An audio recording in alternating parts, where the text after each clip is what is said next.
Sir, బుద్ధి జ్ఞానం. కొంతమంది పెద్దవాళ్ళు కోపం వస్తే చిన్న వాళ్ళు తిడుతుంటారు, నీకు బుద్ధి ఉందా, నీకు జ్ఞానం ఉందా అంటే. Knowledge, wisdom sir. అంటే బుద్ధికి జ్ఞానానికి ఉన్న తేడా ఏమి, ఇది చిన్న సారాంశం. ఈ 4 మంది గురువు దగ్గర విద్య నేర్చుకుని వీళ్ళు ఇంటికి గురుదక్షిణ ఇచ్చేసి ఇంటికి వస్తుంటే దారిలో ఒక చనిపోయిన పులి ఎముకల గూడు కనబడిందంట.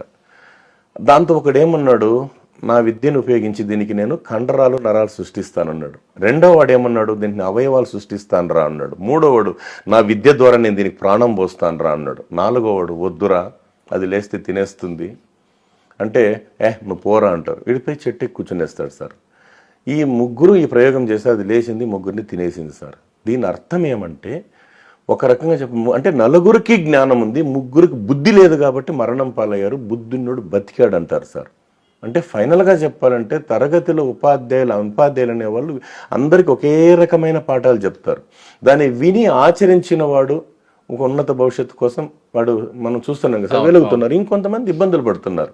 అందుకే తరగతి గది తరగని నిధి అన్నారు సార్. చెప్తుంటారు కదా sir, bedroom is personal, bathroom is personal, kitchen room is personal, but class room is universal sir. తరగతి గదిలోకి ఎంటర్ అయిపోతేనే DIN అంటారు సార్. సైకాలజీలో పెద్దవాళ్ళు చెప్పారు, డూ ఇట్ నౌ. మనసు అంతా ఆడే. ఎందుకంటే మనసుని జయించాలి కదా సార్. ఇప్పుడు మనసుని కంట్రోల్ చేసుకోగలిగితే అన్నీ మన సొంతం అవుతాయి సార్. తాను చేసేది తప్పని తెలుసు.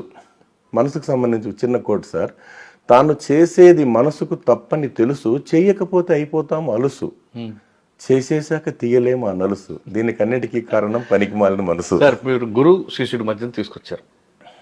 మీరు అన్నట్లు గతంలో గురువు అనగానే మనకు తండ్రి కన్నా ఎక్కువగా ప్రేమించేవాళ్ళు ఉంటారు శిష్యులుగా. ఆయనే మనకు జ్ఞానం ఇస్తారు కాబట్టి. కానీ క్రమేపటి తీసుకుంటే గురువుకి శిష్యుడికి మధ్యన ఆ అనుబంధం తెగిపోయింది. గురువు చూస్తేనే చిరాకు పడడం, గురువుని కించపరచడం, గురువుని ఎన్ని విధాల అపహాసం చేస్తే ఆనందపడే కొంతమంది కూడా తయారయ్యారు. ఈ బంధాన్ని మనం అర్థమయ్యే రీతిలో చెప్తాం వాళ్ళకి. ఇది కాలక్రమేణా సార్. అప్పుడు గతంలో చూస్తే ఒక విషయం చెప్పిన, పుస్తక పఠనం ఎక్కువ ఉండేది. రెండోది ప్రెషర్ తక్కువ ఉండేది సార్. కానీ గురువుని ఎంత అపహాసం చేసి ఆనందపడే వాళ్ళు కనపడుతున్నారు. అది ఎందుకో అది దురదృష్టకరం సార్, జరగకూడదు సార్ అట్లా. ఎందుకంటే సార్, ఇప్పుడు మనం జీవితాలని సరిదిద్దేటటువంటి అక్షర శిల్పి గురువే కదా సార్. అవును, కానీ అది జరగకూడదు సార్. అమ్మ జన్మనిస్తుంది, తండ్రి గురువు ఏమో జ్ఞానాన్ని ఇస్తాడు కదా సార్. జ్ఞాన సంపద ఇచ్చేవాడు. అంటే తల్లి గర్భం నుండి 2.5 కిలోల మాంసం ముద్దగా బయటపడిన మనకు వెలుగును విలువను పంచేవారు, పెంచేవారు, విద్యార్థి లోకాన్ని అభిషేకించేవాడే కదా సార్ గురువు అంటే. అందుకని అటువంటి గురువుని ఎందుకు అపహాసం చేస్తుంటారండి? సినిమాల ప్రభావం అంటారా, టీవీల ప్రభావం అంటారా, లేదంటే ఇప్పుడు మనం చూస్తున్న పాశ్చాత్య పోకడలు అంటారా? పాశ్చాత్య పోకడే ఎక్కువ వస్తుంది సార్. ఎందుకంటే ఫాస్ట్ అంటే ఉరుకులు పరుగుల జీవితాలు సార్, ఉరుకులు పరుగుల జీవితాలు. రెండోది ఏంటంటే, ఎప్పుడైతే సార్ ఇప్పుడు ఒకప్పుడు విద్యాదానం ఉండేది కదా సార్, ఇప్పుడు ఏమైంది సార్, పరిస్థితులు మారిపోయినాయి. విద్యాదానం అప్పట్లో, ఇప్పుడు పరిస్థితి చేంజ్ అయింది. గురు శిష్యుడి మధ్య బంధం గురించి చెప్పండి. గురు శిష్య బంధం అనేటప్పటికి వస్తే ఒక గొప్ప మాట ఉంది సార్. ఇక్కడ వెంకటేశ్వర స్వామి దగ్గరికి అన్నమయ్య గారు వెళ్ళి, గురువు గారు మీ వల్ల నాకు ఎంత మంచి పేరు వచ్చింది అన్నారు. అప్పుడు వెంకటేశ్వర స్వామి గారు ఏమన్నారంటే, నాయన అన్నమయ్య, మీరు నా మీద 32,000 సంకీర్తనలు రాయబట్టే కదా నాకు పేరు వచ్చింది అన్నాడు గురువు గారు. గురువు ఏం చెప్పాడు అని నేను చెప్పాడు అంటే, నువ్వు రాస్తేనే కదా నాకు పేరు వచ్చింది అని అన్నాడు స్వామివారు. ఈయనేమన్నాడు, మీరు ఉండబట్టే కదా నేను రాసింది.